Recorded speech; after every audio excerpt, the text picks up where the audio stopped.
Hey guys, I'm James, and welcome to the Dime City Garage. You thinking about swapping bars on your hog? We got just what you need.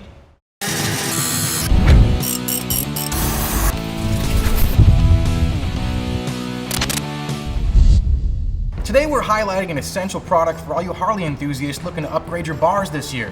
We've set our sights on the road to star-spangled success and channeled our inner Easy Rider to bring you these brilliantly crafted handlebar extension harnesses for Sportsters and Dynas. And whether you plan on hanging high with some Apes or swinging out wide with a classic cruiser, chances are you're going to need to change your wires, cables, and lines to accommodate. And trust me, you do not want to end up like a kid on Christmas in a batteries not included situation. You get your sleek new bars in your hand, twist an imaginary throttle, make a couple of engine noises, and boom! You're struck with inconsolable, crippling disappointment when trying to stretch that woefully short OE harness into place.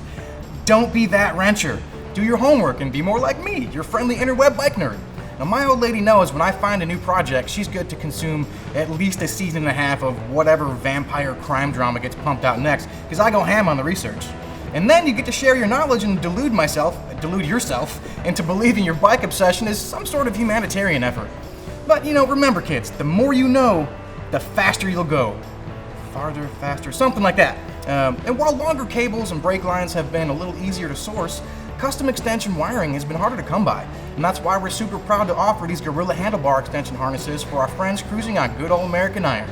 This 36 inches of freedom comes color-coded to match the original manufacturer wiring and comes with a full set of Deutsch connectors for cutting and soldering your way to a nice, tidy custom install. They even include some helpful heat shrink tubes for a pro finish. And while not particularly difficult to install this harness, basic soldering skills are needed, and it can be a little bit tedious. So please be patient and take your time. Handlebars have some of the highest visual impact of any mod your average jobber like me can muster, and you'll be reminded of your conquest every time you lay eyes on it. So if you're changing your bars or even thinking about it, be sure to check out our selection of wiring, extensions, brake lines, and banjos cables at dimecitycycles.com. And while you're there, check out the rest of our handlebar and control options. We've got informative blogs and inspirational builds, and plus it'll give your better half some time to binge crappy TV too. So thanks for watching. I'll see you guys next time right here in the Dime City Garage. Run your way down here to comment, like, subscribe, share, and hit that bell to get all the latest DCC YouTube content. And while you're at it, take a tour of these old videos to see what you missed. Also, be sure to visit dimecitycycles.com, and thanks for watching.